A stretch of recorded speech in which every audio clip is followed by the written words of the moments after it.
Welcome to Board Ghost, a story broadcast with games as the engine.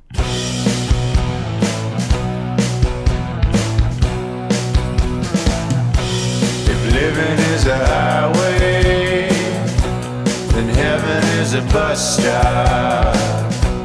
Been waiting for a minute there, or has it been forever?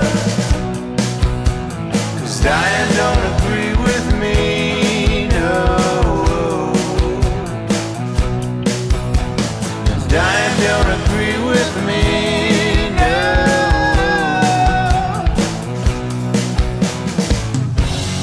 All you board ghosts, come with me, we're going home. We believe you're out there, hungry for stories for shared experiences. We can't see you, can't hear you, yet we will play for you. This night's offering is Fiasco. We're going to be playing the Heroes of Pinnacle City playset from the Fiasco Volume 3 anthology, the Fiasco 2012 anthology. It was written by a slew of people: Ryan Consell, Josh Hoey, Anna Creeder, and Kit Creeder. The game itself, Fiasco, can be purchased on Bully Pulpit Games and was written by Jason Morningstar. If you want to find out how the game is played, you can go and listen to our Rules Supplement episode. Our humble players, myself, John Holt, And Ken Breeze with you, as always.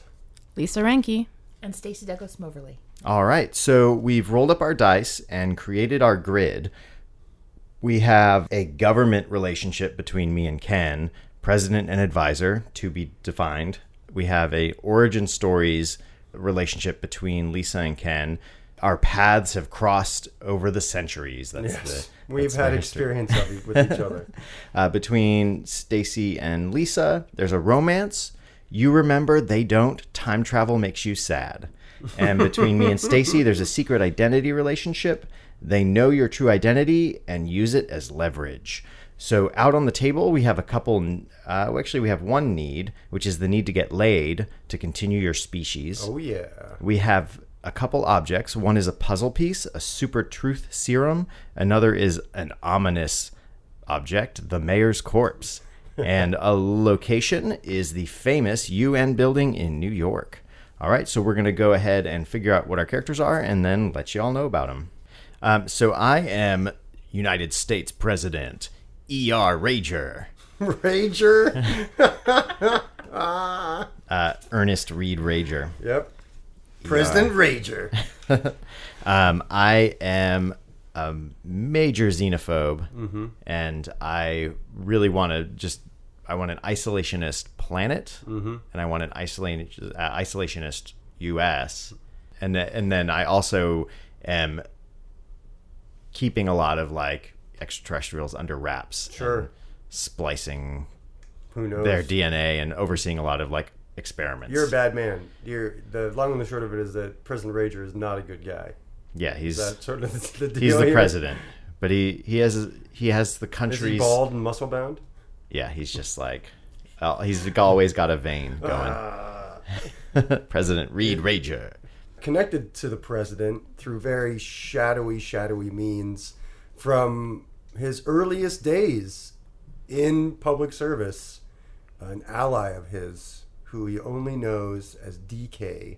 DK is a host for an entropy parasite that has been existing for centuries and centuries in the world. This parasite can empower its host body to be able to eat other people, especially superheroes. Basically be sort of a force of entropy on any sort of material that it is around.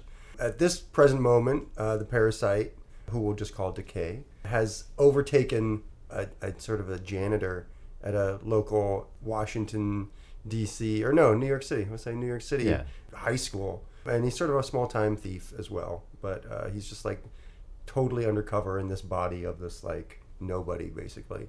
But once a month, or maybe even more, he has the secret phone calls with the President of the United States of America to plan strategy for what's going to happen next to forward their plans. I'll say, just because we're defining powers and they recognize some of that, sorry to interrupt you, Lisa, before you even start. Reed Rager, there's this like part of his raging is this like alien steroid that he's had the government like generating. So he's hooked to this steroid, this stuff, which could, some sort of secretion from some sort of weird worm thing. Yep. But he injects that regularly, and it gives him strength and violent fits of anger. And I think so. One of the reasons that Decay is always trying to stay hidden is because of his origin story with Lisa's character, that their paths have crossed over the centuries again and again. We have sort of thought of them as sort of nemesi, and nemesis. So my character is Kitsu. She's very much a fox semi-deity working for the larger god Inari Okami. So she's in the vein of those superheroes that do work for god entities on this plane of existence. Like, she's the manifestation of that god in this world. She's got a very Sailor Moon kind of look. Her secret, she looks Sailor Moony, except instead of 1 ponytail, she's got 9, because she's a fox. And her secret powers is that if she spins her ponytails around, they function as a helicopter and she can fly. Yes. And then she also transforms at will between her human self form and a fox form. Does the fox have 9 tails? Yeah, the fox, of course, has 9 tails. And, like, the transformation sequence, for some reason, just has her head elongating and her body shrinking up into her head. That makes sense. Yeah. That makes sense. I feel like our past, probably Inari Okami is the god of rice and food and fertility. Destroying all that. And I think maybe it's got something to do with our need of fertility, which is we have this need on the table to, where'd the need go? Yeah, right here. A need to get laid to continue your species. I'm guessing that my job is to stop people from getting laid, to stop species from being continued. Oh, interesting. That's my guess right now. Interesting. My character is Avery Jones. She is a high-end conservative lobbyist who has a lot of interactions with the president. In actuality, she's a time traveler, and Avery Jones, the lobbyist, is her secret identity. She's traveling back from the future, and so she herself knows of what Reed Rager is going to become and how he's going to take over the world. So she's trying to keep him in check with the knowledge that she has. And she's, I guess, has let him know. He knows that she has this future knowledge. So I think he's trying to maybe play her a little bit of seeing if he can manipulate stuff. But she's also trying to use her future knowledge to stop him. All right. And what's the mechanism for time travel for Avery Jones? How do you do it? I think she has knowledge of the future, so she's able to manipulate certain things more immediate, but it's also a mutable situation. So if things change, like if the president tries to manipulate stuff on his end, she immediately at that point in time knows exactly how it's all going to turn out. Like she's able to align to know exactly what he's going to do. Has she like traveled back through time? She's traveled back through time, yeah. Okay. And do you know, like, does she have a ship, or is it like an innate ability, or what is? It's more of an innate ability. She just kind of slips in through time. All right. So. Cool. And she also has a relationship, a romance with Kitsu. In the future, they have fallen in love, but unfortunately, because she's coming from the future, Kitsu has no idea who she is. Nope. So she's trying to figure out a way to reconnect with her. That's really cool. And also make sure that relationship can stay intact, because that's, I think, one of her biggest fears is that if the future mutates too much in this present, then she loses this romance that she has, the love of her life. So we're starting now? Yeah. Here we go. Act 1. Act 1, Scene 1.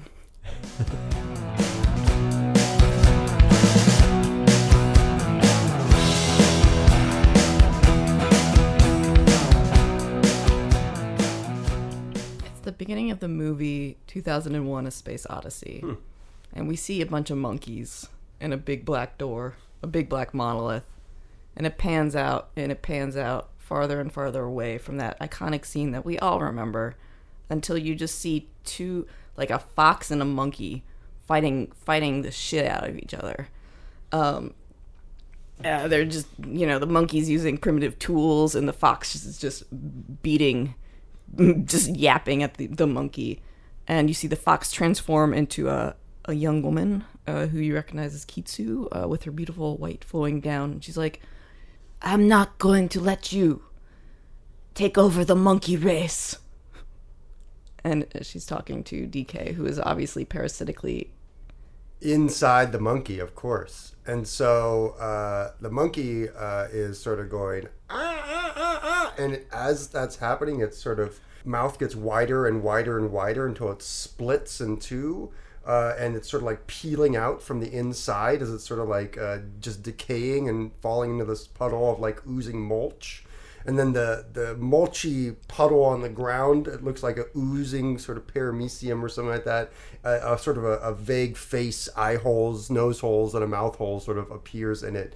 And it's just like, bah, I shall destroy all. And then I take out from my pouch just a bunch of rice and start throwing it in the puddle, which starts absorbing it slowly. Yeah, definitely. And the puddle seems to shatter like a mirror into a bunch of different shards that turn into little like worms that are sort of worming their way away from the rice that is being thrown over them as they're sort of sizzling and popping where the rice is hitting them. Oh no, I've made it worse. But they all you're yelling out at the same time at this point. How's it go for her? Lisa, All right, how does so- it play out poorly? You see Kitsune clap her hands together, and a burst of light ascends into the heavens. And it shoots out to all the monkeys in the area, who all flock around her and start stomping on all the little pieces of rice parasites. But in the distance, you see 3 or 4 wiggling away. Avery is waiting outside the presidential office. She has a meeting with the president. She can overhear him screaming at somebody in the office, and she's kind of steeling herself for the confrontation that is probably going to be coming. The press secretary comes out, obviously very shaken up with everything, and looks at Avery and says, I don't think you're going to want to go in there, and then leaves. And so Avery is about to enter the office of the president. You hear yelling, and as you go towards the door, it smashes open as a chair flies through the door and like against the other wall and embeds itself in the other wall. Oh, man. And you just hear like incoherent like and smashing.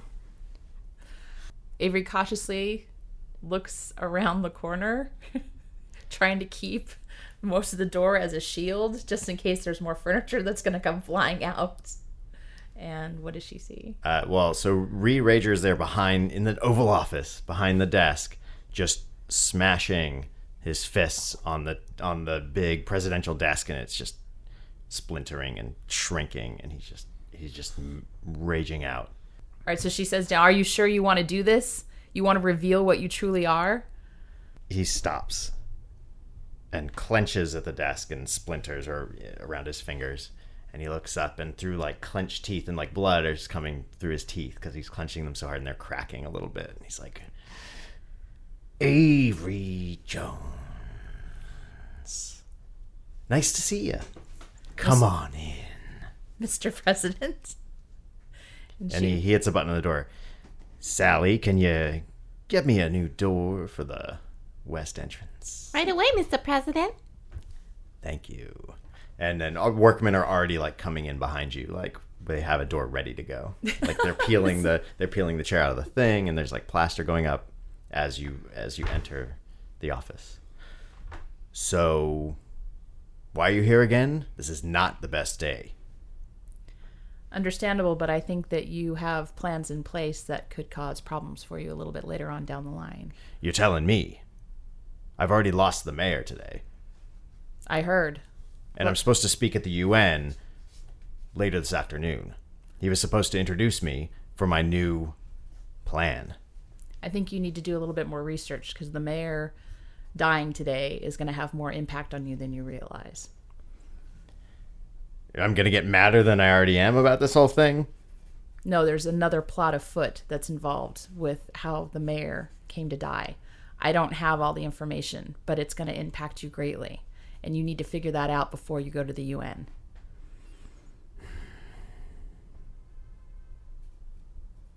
You better figure this out for me. I'll do what I can, but you need to, I know you have some resources on your own. You need to utilize some of those as you can, because I'm hitting some dead ends. I just know from what I know that this is going to be very problematic for you. Sally, have the mayor's body brought to the presidential meat locker. How is it going to go for this weird situation? Should we do? I think it goes well for Avery Jones in the situation. All right. So what does that mean, Stacy? What does going well in this scene mean? She realizes she actually knows more than she's letting on. That bringing the mayor's body into the White House potentially could help bring down the president because of the matter on which the mayor has died. She doesn't have all the information of exactly how it's going to help. She just knows at this moment that it would be better if the body's brought to the White House, that it potentially could start a chain reaction that will help bring down the president.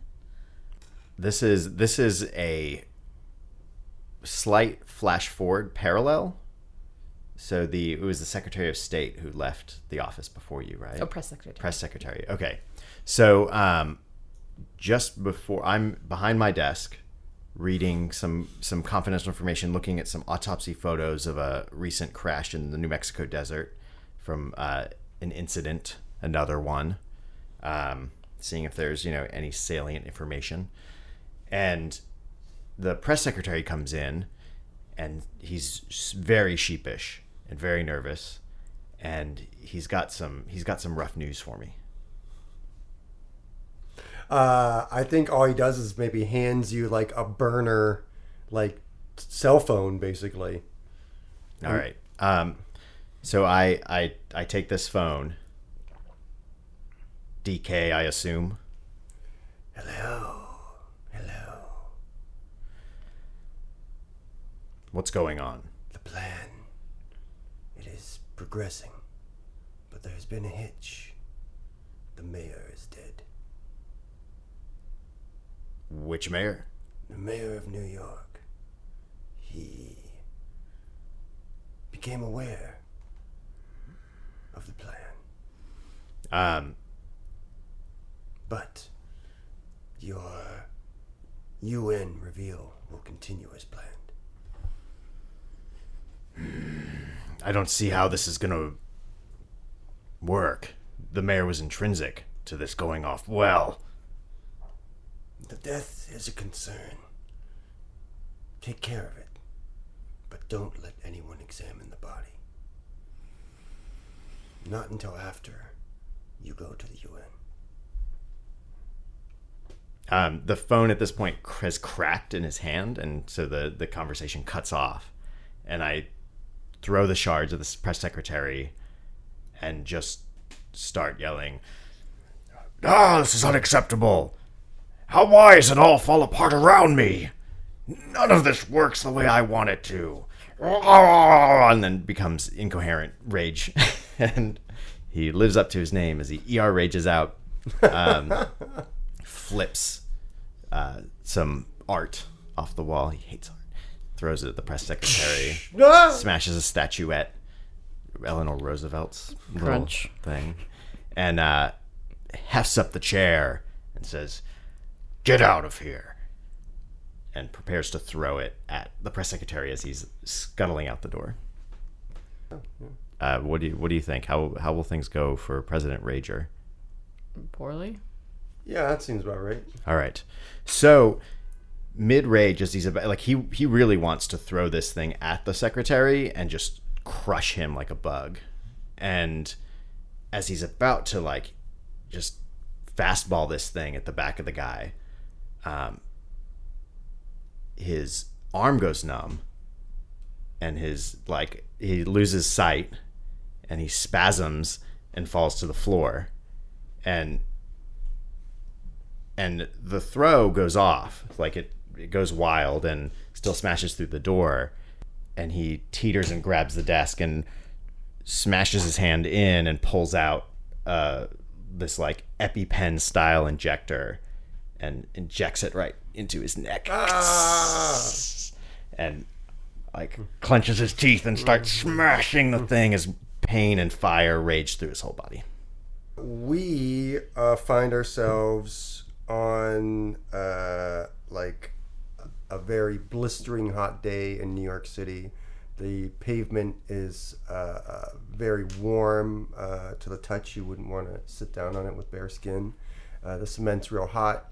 And DK, in his current form, is wearing overalls like a janitor, a janitorial hat.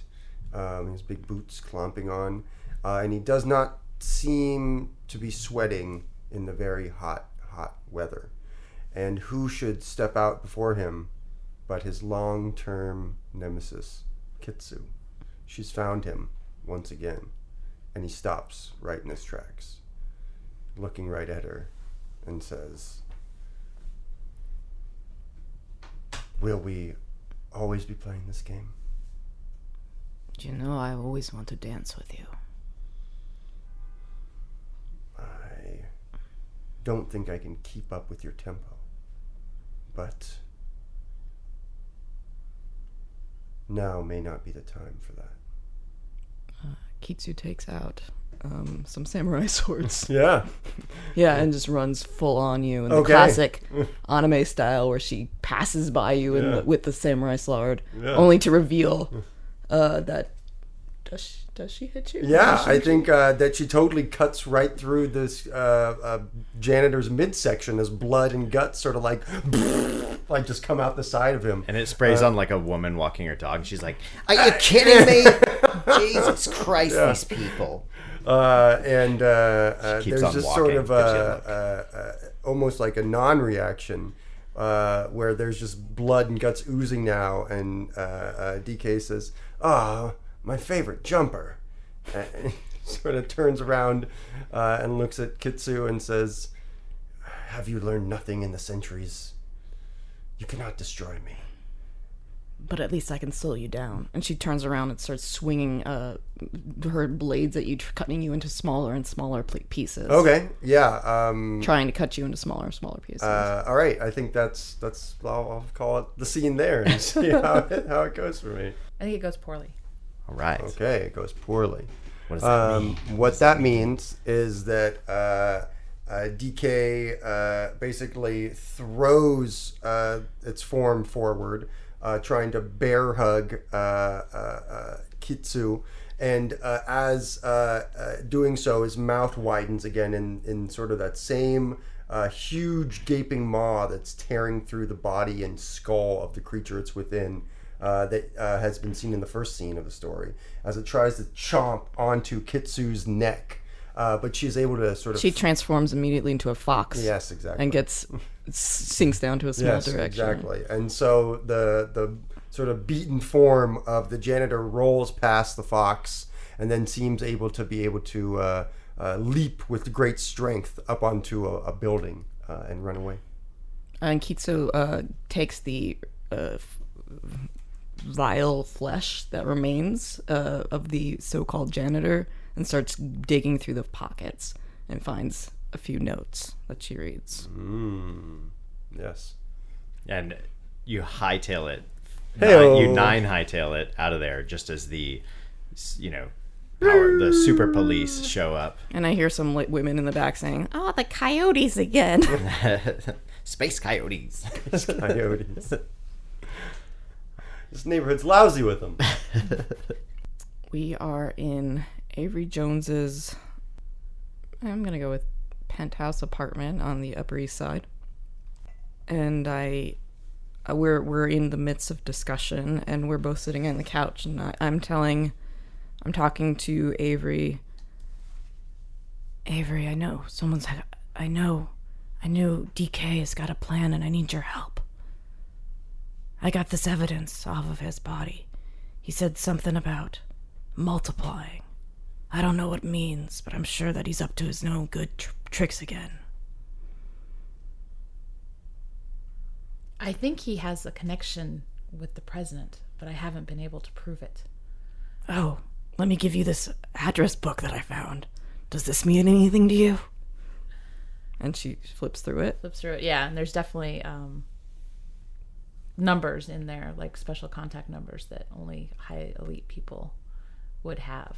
So there's some stuff that's in there. And also she notices a couple numbers of some interesting people who've been known to do assassination things. So she thinks, okay, this is really good evidence along those lines. Do you tell me about those numbers? Or are you keeping it secret? I tell you that these people, these two people here that you see are people who are basically guns for hire. And they're usually do high-end leadership type, like takes out a leader of a third world country kind of people. So the fact that he had these names might have something to do with what happened to the mayor. The mayor? What happened? The mayor's dead. What? It hasn't really gotten to the main news cycles, but it should shortly. They can't hide it because he's supposed to be introducing the president at the UN today. Do you know if the police have gotten to the body yet? The body is now in the process of being moved to the White House. We have to get there. We do, because I think on the mayor's body is going to be evidence that'll hopefully tie DK and the president to this whole ugly situation. But I'm just a fox. I can't just run into the White House. People would notice. I might be able to get you in there. I'll make some phone calls. Can't we just use your machine? Yes, we actually could use that to get in, but we're going to need to make sure that we have a distraction set up so that people won't be able to see you when we're in there. If I don't get you in through official channels, we've got to make sure we've kind of cleared the area. So I probably need to check out the area first before we take you in there. Fine. I know you're always trying to get me away from it. I know you don't want me to try it out, even though that's what I really want. I've just never had a demigod in this machine. I'm not really sure what will happen. Fair enough. There's so many things I want to go back and change. So many things. Be careful of what you change in the past. It could alter things that you really want to happen in the future. I don't know. Do you have any specific examples? I think that's a good mark point. Is it? That question. Yeah. Should things go well? I think things go very well. All right. So things are going to go well for Kitsu. And what does that mean? Do you get an answer that is good? I think I do get an answer that reveals something emotional. Let's do it. Unfortunately, I can't give that answer. There's something I have to show you. This is something you're going to think is unbelievable, but you and I have a history together, except it's my past and your future. What? Wait. Huh? Avery gets up and brings out a small wooden box and sits down and hands it to Kitsu. And she opens it up. Click. And in there are photos of our wedding. yes, Hollow photos from the future. hollow photos from the future. Hologram wedding videos Exactly. with really cheesy music and bad effects. Lots of heart wipes. I can't. She slams the box closed and just leaves. All right. Kitsu. Avery realizes that this was a lot for Kitsu to take in, but she knows that when everything happens, Kitsu will still come to investigate the body. So she feels like she now needs to go in and check out to see where this body's going to be taken. She has a good layout of the White House, so she knows where the White House meat locker is located. And she also feels like the VP himself is a good guy, and she might be able, if she can get him involved somehow or around at the right time so he could see that there's something else going on, that it might give him enough power to actually take the president down. So she heads to the White House and is in the area where the meat locker is, just trying to see if she can get a sense of the lay of the land and what sort of things are guarding it. So let's say there are two like heavily armed Marines at the door, or Secret Service agents and Marines. It's sort of double booked, high power rifles, assault fatigues. These guys are doing a lot to guard what may just be foie gras. It's quite a bit of security for a kitchen meat locker. She recognizes the Secret Service guys. She doesn't know the Marines, but she recognizes the Secret Service guys. Hi, Paul. Hi, Joe. How you doing? I guess there must be some amazing steak in there for tonight's dinner, eh? One of them touches his earpiece and goes, "Sir, Jones is in the building." And you hear yelling inside the meat locker. Is there somebody in there? There's obviously yelling coming from inside the meat locker. Is everything okay? Listen, Avery, I like you, but you gotta get out of here now, says one of the guards. All right, well, I'm on my way to see the president, so I will check in with him then. And she starts wandering towards the White House Oval Office. What do you think? Does it go poorly or well for Avery in this instance? I think it goes well. Yeah, I agree. All right, what does that mean? It goes well in the fact that she heads towards the Oval Office, and on her way to the Oval Office, she runs into the vice president. And they get to talking. And she mentions that for some reason there's a bunch of guards that are outside the meat locker. There must be some big to-do with the steak for tonight's dinner, eh? And strangely enough, I was hearing these calls from inside the meat locker. It seems really weird. I was just going to go see the president about it. Well, that sounds completely unusual. Let's go check this out. Come on, Avery. Okay, so then I follow the VP and we head back towards the meat locker. All right, so you are getting to the meat locker. This is again a lot of parallel action going on here. While Kitsu and you are plotting, the president gets the call that they've loaded the mayor's body into cold storage, into the meat locker, and he's, Sally, I'll be down in just a moment. And he takes 3 of those epi vials and tucks them into his coat jacket and starts walking down into the office through the back channels, through the secret passages that he's built in the Oval Office, down towards the meat locker. And he stations his two guys there and says, "Call in some muscle. Get a couple Marines down here. I don't want to be disturbed. If anyone comes, let me know immediately." He goes in there and unzips the mayor's bag. And the mayor's eyes open. The mayor's eyes open. And DK's voice comes out. All right. What are you doing here? I was going to administer something we've been working on. Yes. We've been having trouble getting the truth out of the recently deceased, but I found a way around that. Very well.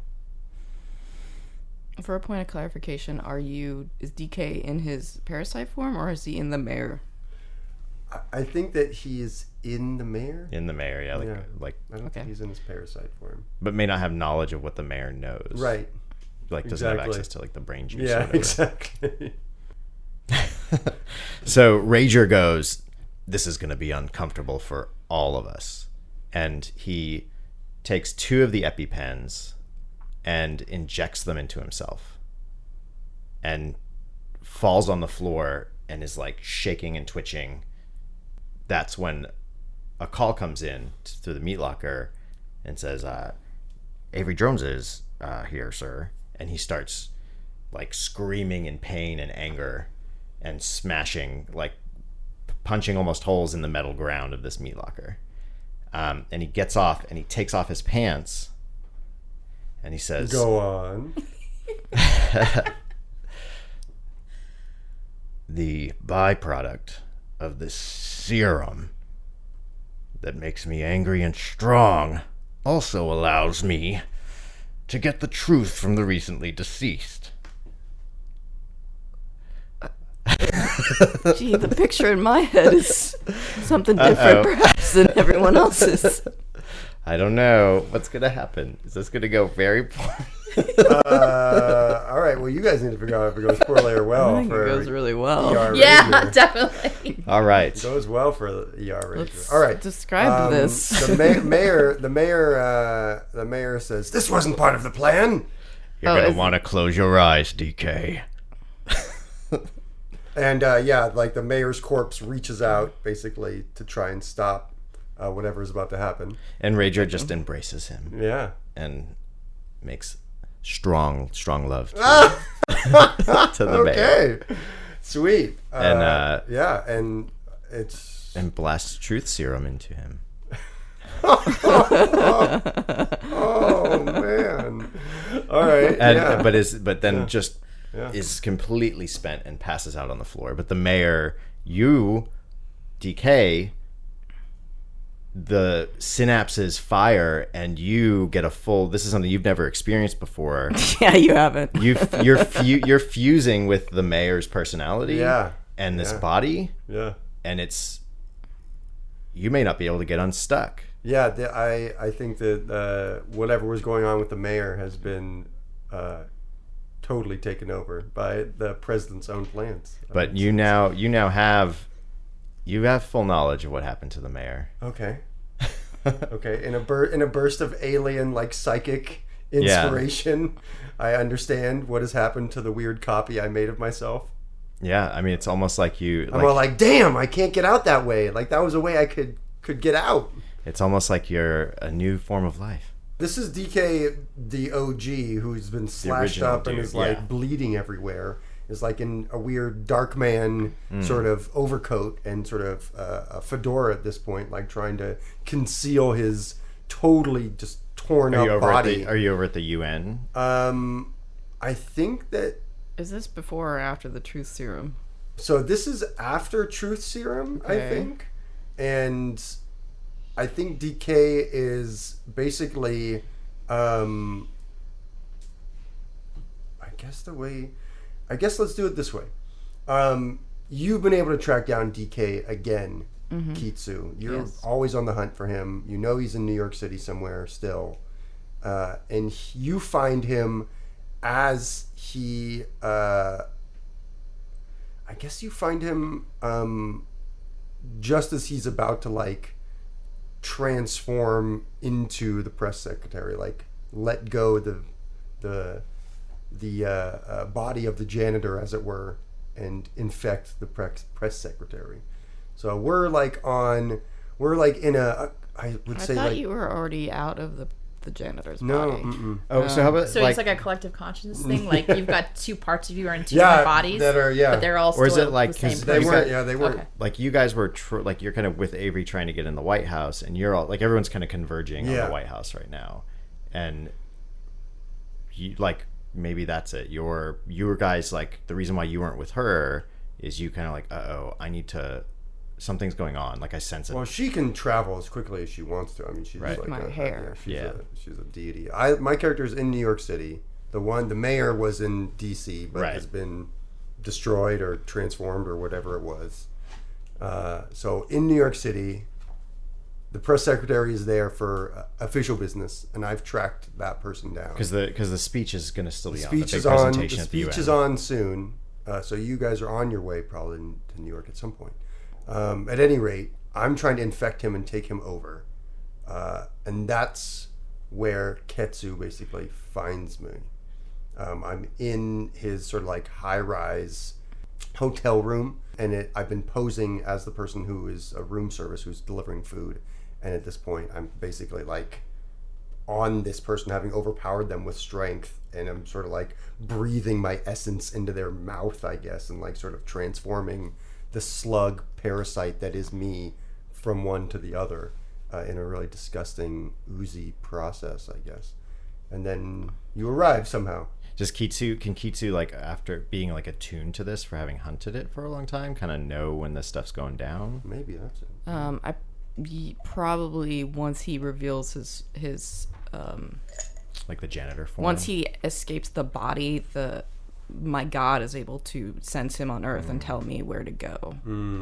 So you kind of get a beacon. I get a beacon from God. Cool. So, as you smash through the window or whatever, Yeah, I totally smashed through the window. I sort of look up from hunched over this prone form and say, always at the worst time. Leave. I would have thought you would realize you cannot win. I want to know. I want to know many things, and I grab the body, and I try to jerk the body of the press secretary, and I Yeah. try to jerk him off of away from you. Okay, yeah, we're sort of caught in this tug of war Yeah. of this body at this Yeah. point. And I'm sort of yelling, "There's no way you'll be able to stop it. It will still happen, even if you destroy me." What is your plan? I smile, and I say, "All will be revealed in time. If only. To the world!" Not if I have anything to say about it, DK. I've stopped you every time. I don't know why you keep trying. What is it that you want? I want oblivion. Then just let me give it to you. No, I will give it to you! Eh. And I think that's the How's it the gonna time go, to Stacey? make Good or this, bad? the decision. This is the last scene of the act. Exactly. It goes well. All right, goes well for DK. He's able to just exhale a nasty, odorific blast of dust and decay into Ketsu's face, causing her to stumble backwards as he grabs the press secretary's body and is able to abscond with it. You just leap out the window. Yeah, just leap out the other window on the other side. With that, we're going to reach the tilt. We've determined our tilt. We have tragedy, somebody's life has changed forever in a bad way, and failure, fear leads to fateful decision. We're going to pause our story right here and continue in our next communique.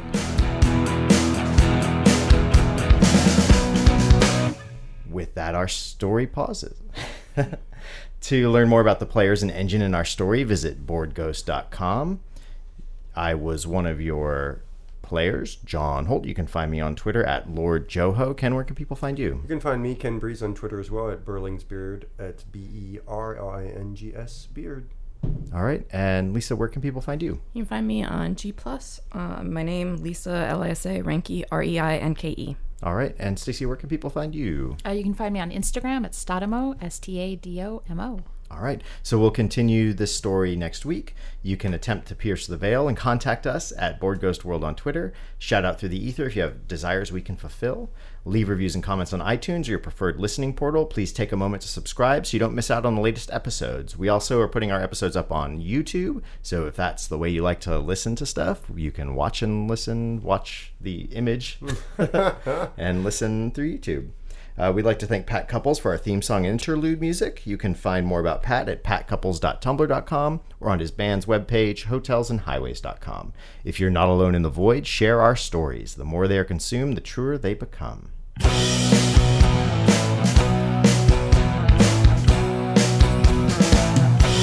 If living is a highway, then heaven is a bus stop. Been waiting for a minute there, or has it been forever? 'Cause dying don't agree with me, no. Dying don't agree with me.